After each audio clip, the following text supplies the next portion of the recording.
Hi hello friends, welcome back to my channel. అందరు ఎలా ఉన్నారు? బాగున్నారా? నేనైతే చాలా బాగున్నా. మీ అందరూ బాగుండాలని మనస్ఫూర్తిగా కోరుకుంటున్నా. ఇలా వీడియో స్టార్ట్ చేయక చాలా డేసే అయిపోతుంది. ఎందుకు ఏంటి అనేది నేను ఈ వీడియో ఎండింగ్ లోపు చెప్పేస్తాను. అలా అన్నానని వీడియోని స్కిప్ చేసి మాత్రం చూడొద్దు. ఇంక ఇది వచ్చేసి ట్యూస్డే రోజు వ్లాగ్ అనమాట. మండే రోజు అయితే మా వెడ్డింగ్ యానివర్సరీ ఉండే. సో థర్డ్ వెడ్డింగ్ యానివర్సరీ అనమాట. అంటే 3 years కంప్లీట్ అయ్యి 4th year లోకి అయితే ఎంట్రీ ఇచ్చాము. ఇక్కడైతే మార్నింగ్ లేవగానే రూమ్స్ అవన్నీ అయితే క్లీన్ చేసేసుకున్నాను. ఇంకా బయట క్లీనింగ్ అయితే ఏం స్టార్ట్ చేయలేదు. బట్ బయట క్లీన్ చేసే ముందు ఫస్ట్ అయితే వంట పని పూర్తి చేసుకోవాలి. హస్బెండ్కి ఆఫీస్కి లేట్ అయిపోతుంది. ప్రజెంట్ అయితే మా హస్బెండ్ లేరు, బయటికి వెళ్ళారనమాట. ఇంకా తను వచ్చేలోపు నేను వంట పనులన్నీ పూర్తి చేసుకోవాలి. తను ఎక్కడికి వెళ్ళాడు అనేది కూడా మీకు వీడియో చివరిలోనే అర్థమవుతుంది. సో నిన్న వెడ్డింగ్ యానివర్సరీ అన్నారు, సెలబ్రేట్ చేసుకున్నారా అని కూడా మీకు డౌట్ రావచ్చు. సో దానికి కూడా రీజన్ వీడియో చివరి వరకు చూస్తేనే అర్థమవుతుంది. ఏంటి మీకు ఏమన్నా పిక్చర్ కింద ప్రతి దానికి వీడియో చివర్లో అంటుంది అనుకుంటున్నారా? చూడండి, మీకే అర్థం అవుతుంది. ఈ రోజు అయితే లంచ్ లోకి గోరు చిక్కుడుకాయ కర్రీ అయితే వండుదాం అనుకుంటున్నా. యాక్చువల్ గా ఇలాంటి కర్రీస్ ఉన్నప్పుడు నేను నైటే కట్ చేసి పెట్టుకుంటా. కాకపోతే నిన్న కట్ చేయడం కుదరలేదు. అందుకని చెప్పేసి ఓన్లీ రూమ్స్ అయితే క్లీన్ చేసుకొని ఫస్ట్ ఇంక వంట పని అయితే స్టార్ట్ చేసేసాను. ఇంకా ఫస్ట్ రైస్ అయితే కడిగి స్టవ్ మీద పెట్టేస్తే రైస్ అయ్యేలోపు నేను వెజిటబుల్స్ అయితే కట్ చేసుకోవచ్చు కదా. వీడియో అయితే రన్నింగ్ అవుతూ ఉంటది. బ్యాక్గ్రౌండ్ లో నేను మీతో అయితే చాలా విషయాలు షేర్ చేసుకోవాలి. అసలు ఎప్పుడెప్పుడు ఇవన్నీ మీతో మాట్లాడాలా అని అయితే ఎదురు చూస్తున్నాను. కాకపోతే అసలు టైం అనేది సెట్ అవ్వలేదన్నమాట. అండ్ ఇంకొకటి వీడియోస్ తీయాలి అన్న ఇంట్రెస్ట్ కూడా నాకైతే రావట్లేదు. అందుకని చెప్పేసి ఇన్ని విషయాలు మాట్లాడడానికి ఇంత టైం అయితే పట్టింది. అసలు నాకు ఈ మాటలన్నీ మాట్లాడాలి అంటే అసలు మాటలు కూడా రావట్లేవు. అంటే వాయిస్ కూడా చూస్తున్నారు కదా, ప్రతి వాయిస్ ఎలా ఉంటది, ఈ రోజు వీడియోకి వాయిస్ ఎలా ఉంది అనేది ఖచ్చితంగా నేను షేర్ చేసుకోవాలి అనుకున్నవన్నీ మీతో అయితే ఖచ్చితంగా షేర్ చేసుకోవాలి. ఎందుకు అంటే నేను ప్రతి ఒక్క విషయం మీతో అయితే షేర్ చేసుకుంటున్నా. అంటిల్ నా యూట్యూబ్ స్టార్ట్ చేసినప్పటి నుంచి అయితే ఎదర్ అది గుడ్ న్యూస్ అవ్వనివ్వండి, బ్యాడ్ న్యూస్ అవ్వనివ్వండి, ఖచ్చితంగా మీతో అయితే షేర్ చేసుకున్నా కదా. సో అందులోనే ఒక పార్ట్ ఆఫ్ ఇది ఒక సాడ్ అంటే సాడ్ న్యూస్ అనమాట. ఆ వీడియోస్ స్టార్టింగ్ నుంచి చూసిన వాళ్ళకైతే తెలుసు కదా. రీసెంట్ గా నేను అప్లోడ్ పెట్టిన షార్ట్స్ కానీ లాంగ్ లెంత్ వీడియోస్ కానీ అన్నీ మేము ట్రిప్కి వెళ్ళాం. యాదగిరిగుట్ట, స్వర్ణగిరి, వీటి గురించి అయితే షేర్ చేసుకున్నా. మేము ట్రిప్స్ కి వెళ్ళింది ఫ్రైడే రోజు అనమాట. సో ఫ్రైడే ఈవినింగ్ ఆ టైంకి స్టార్ట్ అయ్యి సాటర్డే అయితే ఇంటికి వచ్చేసాం కదా.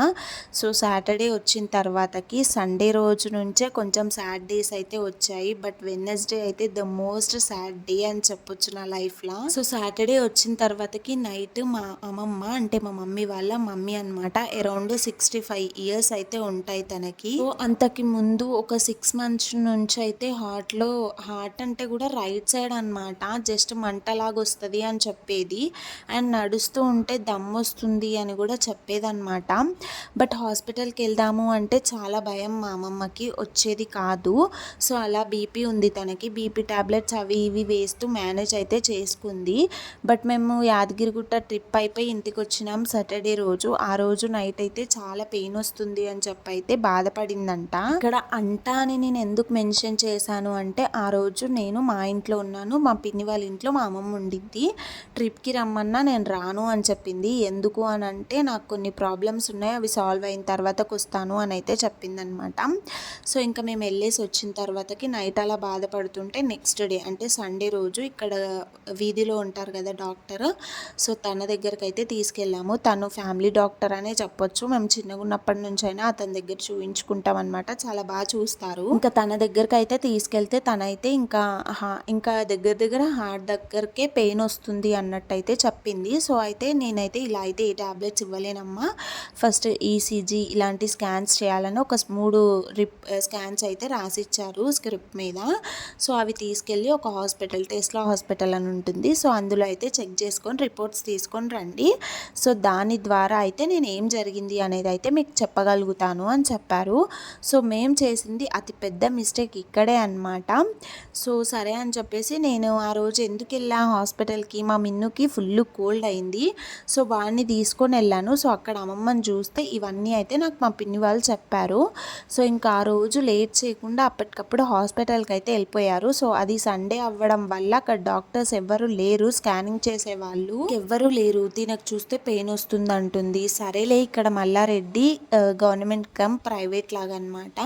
సో అందులో అయితే ఈ టెస్ట్లు చేయించుకుందాము, టాబ్లెట్స్ అవి వాడదాం, తర్వాత రేపు వచ్చి ఇక్కడ స్కాన్ చేయించుకుందాం అన్నట్టయితే మల్లారెడ్డి నారాయణ హాస్పిటల్కి అయితే తీసుకెళ్లారు మా పిన్ని పెద్దమ్మ వీళ్ళు కలిసి. తీసుకొని వెళ్ళిన తర్వాతకి అక్కడ వాళ్ళు టెస్ట్లు అయితే చేశారనమాట. టెస్ట్లు చేసిన తర్వాతకి ఎలా అంటే ఆ డాక్టర్స్ భయపెట్టేసారనమాట. చాలా సీరియస్ క్రిటికల్ కండిషన్లో ఉంది, తనకి హార్ట్ స్ట్రోక్ వచ్చింది, సో తను బతకడం చాలా కష్టము, విత్ ఇన్ ఒక 1 అవర్లో మీరు జాయిన్ చేస్తేనే తప్పించి మేము మిగతా ట్రీట్మెంట్ చేయగలము, చాయిస్ ఈజ్ యువర్స్. తర్వాతకి నేను నా మీదకైతే ఏమనొద్దు, ఇంటికి తీసుకెళ్ళిన తర్వాతకి ఇలా అలా అయ్యింది అని అంటే అనేసి చాలా భయపెట్టేశారనమాట మా మమ్మీని కానీ పిన్నిని కానీ వీళ్ళని. సో మనము ఎవరైనా కానివ్వండి ఆ ప్లేస్లో ఉన్నప్పుడు పర్సన్కి ఇలా క్రిటికల్ ఉంది అంటే మనకి ఇంకొక ఆప్షన్ అంటూ ఉంటుందా, జాయిన్ చేసేస్తాం కదా, అలానే అడ్మిట్ అయితే చేసేసాము. మీరు నమ్ముతారా, హార్ట్ స్ట్రోక్ వచ్చింది Saturday night first time heart stroke వచ్చింది అని డాక్టర్ చెప్పారు. కాకపోతే సండే రోజు తను హాస్పిటల్కి 3-4 ఫ్లోర్స్ తనంతట తనే ఎక్కిందనమాట. తన కాళ్ళతో తనే, అంటే ఒక సహాయం కానీ ఒక చైర్ కానీ ఇలాంటివి ఏవీ లేవు, తనంతట తనే ఎక్కింది. హాస్పిటల్లో జాయిన్ చేసాము. జాయిన్ చేసిన తర్వాతకి మళ్ళీ ఇంకా వాళ్ళు ఐసీయూలో అడ్మిట్ చేసేసారనమాట. ఐసీయూ అంటే నార్మల్గా మీ అందరికీ తెలిసిందే, ఎవరిని ఎక్కువగా చూడనివ్వరు. దట్టు ఇది మనము గవర్నమెంట్ కింద వెళ్ళాం కదా, అంటే ఫీజెస్ బెడ్ ఛార్జ్ ఇవేమి ఎక్కువగా పే చేయం కాబట్టి మనల్ని అసలే చూడనివ్వరు అనమాట. జస్ట్ డేలో అదే ఆఫ్టర్నూన్ 3 to 4 1 అవర్ మాత్రమే విజిట్ అవర్ ఉంటుంది. అందులోకి మళ్ళీ 3 పర్సన్స్ తప్పించి ఎక్కువగా వెళ్ళొద్దు. వాళ్ళకి ఫుడ్ కానీ వాటర్ కానీ ఏది చేయాలనుకున్నా లోపల నర్సులు ఉంటారు, వాళ్ళే చేస్తారనమాట. సో ఇలా సండే అడ్మిట్ అయింది. సండే రోజు ఓన్లీ మనకి ఆ టెస్ట్లు మాత్రమే చేసిరు, ఏవైతే డాక్టర్ రాశారో అవి. సో మండే అలా అయిపోయింది, ఇంకా సండే అలా జరిగిపోయింది. ఫుల్ టెన్షన్గా అలా అయితే గడిచిపోయింది. నెక్స్ట్ మండే రోజు ఇలా కుదరదు, ఏ స్టంట్ వేయాలన్నా ఏది చేయాలి అన్నా మనకి పెద్ద స్కాన్ అయితే చేయాలి, సో దాన్ని బట్టే తెలుస్తుంది అని చెప్పారనమాట. సరే అని ఆ స్కాన్ చేయించాము. ఆ స్కాన్ తర్వాతకి మళ్ళీ ఫీజు కట్టాలి, మళ్ళీ ఇంకో స్కాన్ ఉంటుంది, ఎంజియోగ్రామ్ చేయాలి. ఎంజియోగ్రామ్ చేస్తే తప్పించి మనం స్టంట్ పడుతుందా లేదా ఆపరేషన్కి వెళ్తుందా ఏం జరుగుతుంది అనేది తెలీదు అని మళ్ళీ భయపెట్టారనమాట. సో సరే అని చెప్పేసి ఎంజియోగ్రామ్ కూడా చేయించాము. అది అరౌండ్ ట్యూస్డే రోజు చేశారనుకుంటాం. ట్యూస్డే రోజే చేశారు. ట్యూస్డే చేసిన తర్వాతకి రిపోర్ట్స్ అయితే వచ్చాయి. సో వాళ్ళు ఏం చెప్పారు అంటే హార్ట్కి ఇప్పుడు మనకి 4 పైప్స్లో ఉంటాయి కదా, సో 3 అయితే ఫుల్గా బ్లాక్ అయిపోయాయంట. సో ఆ ఎంజియోగ్రామ్ రిపోర్ట్ ఏంటి, చేస్తే 6 మంత్స్కి ఒకేసారి చేయాలి, మళ్ళీ చేస్తే కనుక డెత్కి ఛాన్సెస్ ఉంటాయంట. సో అందుకని చెప్పి వాళ్ళు మళ్ళీ చెయ్యొద్దు అని చెప్పినట్టు చెప్పారు. ఇంకోటి ఆ రిపోర్ట్ వచ్చేసి మనకి రిపోర్ట్స్ కింద ఉండదు, పెన్ డ్రైవ్లో సిడీస్లో అయితే ఉంటుంది ఎంజియోగ్రామ్ రిపోర్ట్. సో ఇంకా అలా చెప్పేసరికి సరే ఆ రోజు అలా అయిపోయింది. ఇంకా వాళ్ళు ఏంటి అంటే అసలు పేషెంట్ చాలా క్రిటికల్గా ఉంది, అందరికీ ఇంతలా బ్లాక్ అవ్వవు, తినకి చాలా బ్లాక్ అయిపోయాయి, ఇంకా ఛాన్సెస్ చాలా తక్కువ బతకడానికి, ఓపెన్ హార్ట్ సర్జరీ చేయాలి, ఇన్కేస్ ఓపెన్ హార్ట్ సర్జరీ చేసినా పేషెంట్ ఉంటుందో లేదో తెలియదు అని చెప్పి ఇలా అయితే భయపెట్టేశారనమాట. సో ఇవన్నీ చెప్పే ముందు నేను ఒక క్లిప్ మిస్ అయ్యాను. సండే రోజు అడ్మిట్ చేసామని చెప్పాము కదా, సో ఆ రోజు ఆ టెస్ట్ల తర్వాత డాక్టర్స్ ఏం చెప్పారు అంటే ఒక ఇంజెక్షన్ ఉంటుంది, ఆ ఇంజెక్షన్ ఇవ్వాలి పేషెంట్కి, ఆ ఇంజెక్షన్ ఇచ్చిన తర్వాతకి ఒక 12 అవర్స్కి తప్పించి మనం ఫర్దర్గా ఏ ట్రీట్మెంట్ చేయలేము. ఆ 12 అవర్స్ లోపు మేబీ పేషెంట్కి ఏమన్నా కావచ్చు, లైక్ ఎక్కడి నుంచైనా బ్లడ్ కనిపించవచ్చు, లేదు అంటే హార్ట్ అటాకే రావచ్చు, బ్రెయిన్లో బ్లడ్ క్లాట్ అవ్వచ్చు, ఇలా కొన్ని అయితే చెప్పారు. సో ఆ 1 డే చాలా క్రిటికల్గా గడిచిపోయింది. సో ఈ క్లిప్ మిస్ అయ్యాను. సో తర్వాత ఎంజియోగ్రామ్ కాడికి వస్తే సో ఇలా అయితే చెప్పారు. చెప్పిన తర్వాతకి ఇంకా మనకి ఎంత భయం వేస్తుంది, ఇంకా అప్పుడు సరే ఆపరేషన్కి ఎంత అవుతుంది ఏంటి చెప్పండి అని అంటే ఓపెన్ హార్ట్ సర్జరీకి ఆరోగ్యశ్రీ కాకుండా 2 lakhs ఖర్చు అవుతాయి అని చెప్పారు. నెక్స్ట్ రోబియోటిక్ ట్రీట్మెంట్ అని అయితే ఉంటుందంట, అంటే అది మెషిన్స్ ద్వారా చేస్తారు. ఇప్పుడు ఓపెన్ హార్ట్ సర్జరీ అంటే మొత్తం కట్ చేసి అలా చేస్తారు కదా, సో రోబోటిక్ అంటే చిన్నగా హోల్ పెట్టేసి పైప్ ద్వారా అయితే చేస్తారంట. సో దానికైతే ఆరోగ్యశ్రీ కాకుండా 4 lakhs అని చెప్పారు. 2 lakhs మన వల్ల కాదు, 4 lakhs అంతకన్నా కాదు. పేషెంట్ చూస్తే క్రిటికల్ అంటున్నారు. ఇంకొక ఆప్షన్ ఉందా వేరే హాస్పిటల్కి తీసుకెళ్ళేది అంటే వాళ్ళు ఎంజియోగ్రామ్ రిపోర్ట్ మనకి ఇవ్వాలి, వాళ్ళేమో ఇవ్వట్లేదు. ఇప్పుడు చూడండి మా టెన్షన్ ఇంత అంతా కాదు. అప్పటికి మళ్ళీ వేరే నిమ్స్ హాస్పిటల్లో తెలిసిన వాళ్ళు ఉన్నారు అని చెప్పేసి ఎంజియోగ్రామ్ గురించి రిక్వెస్ట్ చేయడానికైతే వెళ్ళాము హాస్పిటల్కి. వాళ్ళు ఇవ్వనంటే ఇవ్వను, కావాలి అంటే ఓపెన్ హార్ట్ సర్జరీయే ఫ్రీగా చేస్తాము, మందులకి వాటికి 50,000 to 70,000 దాకా వస్తుంది అంటే దానికి ఓకే అనేసి ఒప్పుకున్నాం మేము. ఎందుకంటే వాళ్ళు రిపోర్ట్ ఇవ్వని అన్నారు కదా, ఇంకొక ఆప్షన్ లేదు, ఒప్పుకున్నాము. అది ట్రీట్మెంట్ చేస్తారా అంటే చెయ్యరు. ప్రతి ఒక్క బిల్లు నైట్ 12 తర్వాతనే ఇస్తారు. ఈ ఫీజు కడితే రేపు టెస్టులు అంటారు, రేపు టెస్టులు చేసిన తర్వాతకి ఏమీ చెప్పరు మనకి. అసలు ఎంత ఘోరం అంటే హాస్పిటల్స్ విషయం మనం నెక్స్ట్ వీడియోలో మాట్లాడుకుందాము. మాకు జరిగినంత చీట్ అండ్ మాకు కలిగినంత బాధ వీటన్నిటి గురించి ప్రత్యేకంగా హాస్పిటల్స్ అండ్ డాక్టర్స్, ప్రతి డాక్టర్ అనట్లేదు నేను, కొందరైతే ఇలా ఉన్నారు.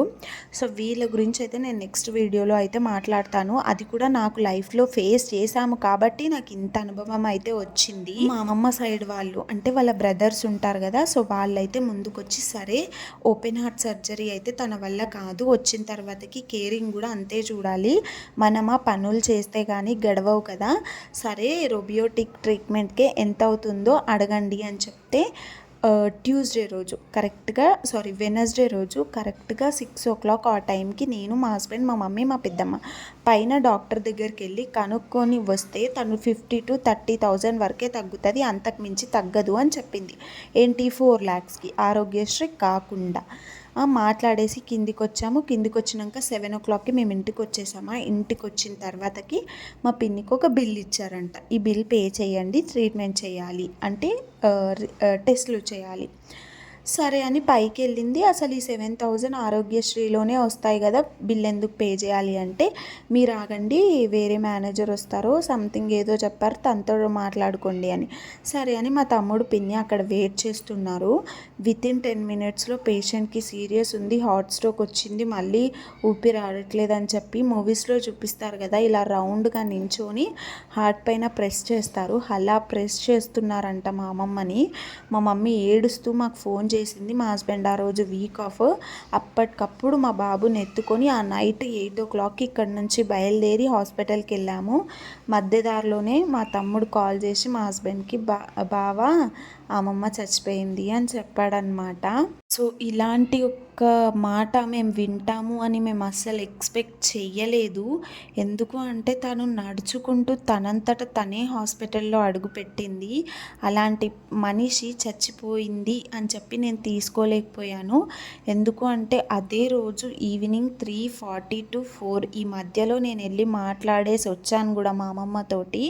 అలాంటిగా అంత గట్టిగా మాట్లాడిన మనిషి ఇలా ఎలా అయ్యింది అనేది నాకు ఇప్పటికీ అర్థం కావట్లేదు. మేబీ అది మా మిస్టేకా లేక డాక్టర్స్ ఏదైనా మిస్టేకా అనేసి నాకు అనిపిస్తుంది. బట్ ఎవరిని మనం ఒక మాట అనలేము. ఎందుకు అంటే అక్కడ జరిగింది ఏంటి అనేది మనకి తెలియనప్పుడు మనం ఎవరిని ఏమీ అనలేము. మనకి క్లారిటీగా తెలిస్తేనే మనం ఎవరినైనా ఏమైనా అనడానికి కదా. సో ఇదైతే చాలా సాడ్ విషయం అనమాట. ఈసారి యాదగిరిగుట్ట మాకు కలిసి రాలేదేమో నాకు అనిపిస్తుంది అలాగా. ఎందుకు అంటే వెళ్ళగానే అక్కడ రింగ్ పోవడం, తిరిగి రావగానే ఈ ఇన్సిడెంట్ జరగడం చాలా బాధగా అయితే ఉందన్నమాట. ఇంకేముంటుంది చెప్పండి, మా హస్బెండ్ చెప్పలేడు. హాస్పిటల్కి వెళ్ళాము, అప్పటికి ఇంకా ట్రై చేస్తున్నారు హార్ట్ బీట్ వస్తుందేమో అని చెప్పేసి, రావట్లేదు. చాలా రిక్వెస్ట్ చేశారు మా హస్బెండ్ వాళ్ళు, ఒక్క 5 minutes ట్రై చేయండి డాక్టర్ అని, అయినా నో యూజ్ అని చెప్పేశారనమాట. ఆ విషయం తెలిసినాక అసలు ఘోరమైన సిచ్యువేషన్, అలాంటి పరిస్థితి ఎవరికి రావద్దు అని కోరుకుంటున్నా. బట్ అందరికీ ఏదో రోజు ఆ పరిస్థితి వచ్చే తీరుతుంది కదా. ఇంకా అక్కడ మొత్తం అరౌండ్ 2 వరకు అక్కడే ఉన్నాము. ఎందుకు అంటే పేషెంట్ని ఇంటికి తీసుకురాలేము శవంని. ఎందుకంటే ఆ నైట్ మా తాతకి చెప్పినా మా తాత తీసుకోలేడు, మళ్ళీ తనకేమన్నా అయినా హాస్పిటల్స్ ఏమీ ఉండవు, సో నెక్స్ట్ డే తీసుకెళ్తామని చెప్పేసి ఇంటికైతే వచ్చేసాము. వచ్చిన తర్వాత కూడా అమౌంట్ దగ్గర కొంచెం ఇష్యూ అయింది, అది నేనైతే నెక్స్ట్ వీడియోలో అయితే చెప్తాను. నమ్ముతారా, రేపటికి కరెక్ట్గా మా అమ్మమ్మ మమ్మల్ని వదిలి వెళ్ళిపోయి 1 week అవుతుంది. బట్ ఈ 1 వీక్‌కి కూడా ఇంకా కూడా మేము తను రాదు అని మేము తీసుకోలేకపోతున్నాం అనమాట. ఎందుకు అంటే అంత యాక్టివ్‌గా తనంతట తను హాస్పిటల్‌కి వెళ్ళిన మనిషి ఎందుకు రాదు? వస్తదేమో, ఇంకా వస్తదేమో ఇదే ఆలోచనలో అయితే ఉన్నామన్నమాట. దట్టు నేను చిన్నగున్నప్పటి నుంచి మా అమ్మమ్మతోనే ఎక్కువగా ఉన్నాను. నేను మీకు ప్రీవియస్ వీడియోస్‌లో కూడా చెప్పాను. నాకు వంటలొచ్చు, నేను పనులు ఇంత బాగా చేసుకోగలుగుతున్నా అంటే మా అమ్మమ్మ నేర్పించడం వల్లే అని చెప్పేసి. కానీ ఇంకేం చేస్తాం, మనం ఎంత అనుకున్నా పోయిన మనిషి అయితే తిరిగి రాదు కదా. సో అంటారు కదా, ఉన్నప్పుడు వాల్యూ తెలీదు, మనిషి లేకపోతేనే వాల్యూ తెలుస్తుంది అని చెప్పేసి. నాకు అది ఇప్పుడైతే నిజంగా 100% అర్థం అవుతుంది. సో ఇప్పటికీ గుర్తుకొస్తే ఏడుపొస్తుంది. బట్ ఇంకా ఎంత ఏడ్చినా తనైతే తిరిగి రాదు. ఒకటే మనం కోరుకోవాలి, ఆ మనిషి ఎక్కడున్నా పీస్ఫుల్గా ఉండాలి అని చెప్పేసి. అంతకు మించి అయితే ఇంకెక్కువ ఏం కోరుకోలేం కదా. మా తాతని ఎలా హ్యాండిల్ చేసాం, తను ప్రజెంట్ ఎలా ఉన్నారు అనేది నెక్స్ట్ వీడియోలో మాట్లాడుకుందాం. ఇక్కడికే వీడియో చాలా లెంతీ అయిపోయింది అండ్ నేను కూడా కొంచెం ఎమోషనల్ అయిపోతున్నా. సో అందుకని చెప్పేసి ఇక్కడితో అయితే ఈ టాపిక్ ఆపేయాలి అనుకుంటున్నాను. బట్ ఏదేమైనా ఆ దేవుడు మా అమ్మమ్మని అలా తీసుకెళ్ళకుండా ఉండాల్సిందేమో అని అనిపిస్తుంది. బట్ ఇంకా తనకు అక్కడ వరకే రాసుందేమో, మనకు తెలియదు కదా. తను ఎలా చనిపోయింది, తనకి ఏమైంది అనేది కూడా మనకు క్లారిటీగా తెలీదు. అదంతా ఇంకా దేవుడికే తెలియాలి, మనకు తెలీదు. తనకి ఆ దేవుడికి తప్ప ఇంకెవ్వరికి తెలీదు. అంటే మా మిస్టేకా, లేక తనకి రియల్గానే సెకండ్ టైం హార్ట్ స్ట్రోక్ వచ్చిందా, లేదు అంటే డాక్టర్స్ మేము ఫీజు గురించి ఏమైనా ఆర్గ్యూ చేయడం వల్ల అలా జరిగిందా అనేది అయితే మన ఎవ్వరికి తెలీదు. తెలియని దాని గురించి ఇంకా వాదించి టైం వేస్ట్ అని చెప్పి మేము అక్కడికి వదిలేసాము. బట్ ఏదేమైనా మా లైఫ్లో జరిగిన అతిపెద్ద సాడ్ న్యూస్ అయితే ఇది.